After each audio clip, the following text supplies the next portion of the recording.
the beginning. This is it? Bill Sykes glanced at Fagin menacingly, hefting his cudgel with the implicit menace of a painful reproach. Yes, Bill, my darling, this is the device, the engine node, if you will. The decrepit pickpocket crept back a pace, just beyond Bill's reach. The book I pilfered says it has great power. Imagine what we can do with such power, Bill. Just imagine. Behind Fagin, Oliver, Dodger, and the lads chattered excitedly, keen to explore the uncharted tunnels they had passed on the way. Beside them, Nancy, as ever, kept a solicitous eye on Oliver. The lad was delicate, without the stomach for Fagin's shady endeavors, let alone the more visceral work in which Bill delighted. But how does it work, you old fool? Fagin's small manipulator arms twitched nervously. The mechanical harness had been very handy. The arms were stronger, faster than his own, responding deftly to his slightest thought. He was almost the skillful cut-purse he'd been in his youth. When he'd found the harness and the tome, he somehow knew his life would never be the same. And now he hoped desperately that he'd read the instructions properly, and that the change would be for the better. It's this knob here, Bill. Fagin indicated a large filigree dial surrounded by intricate markings. I'm sure it's just a matter of getting a good head of steam up on and having a fiddle. If this doesn't work, Fagin, I'll be giving you a bloody good fiddle. Bill moved closer to the node, peering suspiciously at its arcane markings. At a nod from Fagin, Dodger moved to the boiler and shut the furnace door. He released the main valve, and a steady, rising note emanated from the assembly.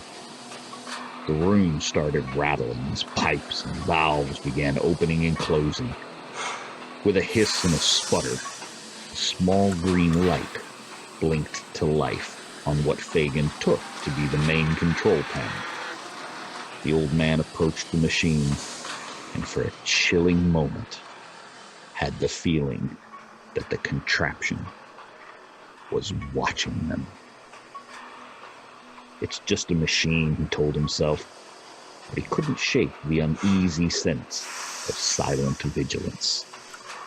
With a hand that shook a little more than the pickpocket was accustomed to, Fagin reached for the dial he hoped was the control. God, let me be right, he thought. Bill will have me eyed if I'm wrong. But before he could touch the control, his mechanical arms took on a life of their own, turning dials and pushing buttons faster than Fagin could follow. The chamber filled with an indescribable noise as the node seemed to grow and fill the room, and yet simultaneously, somehow, remained precisely the size it had started.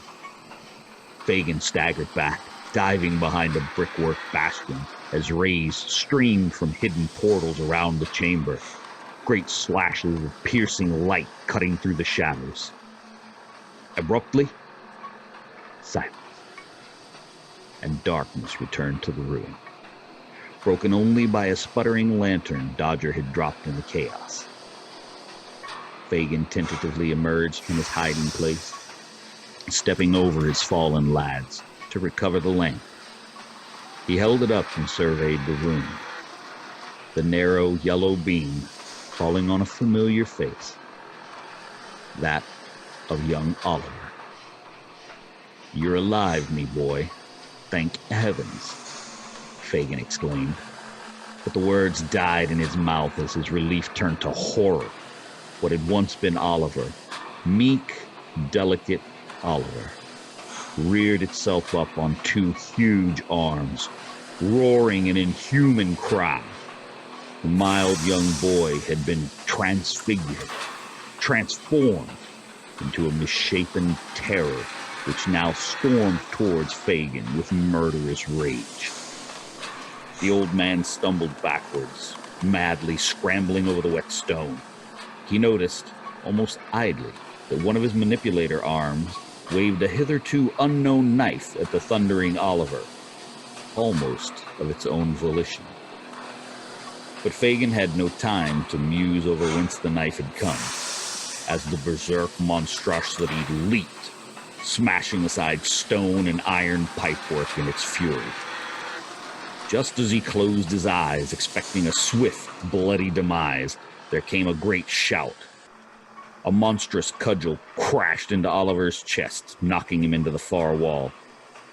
"He's not dying, lest I kill him," hissed Bill, his voice lower, even more diabolical than it had been before. He stalked across the chamber in 2 great strides, on what appeared to be metal-hoofed legs. Bill had been dangerous before. Now, he looked like an incarnation of the devil himself. Fagin knew something had gone wrong. Terribly wrong. All around Fagin, the lads were recovering from the blast, but they were different. Somehow twisted.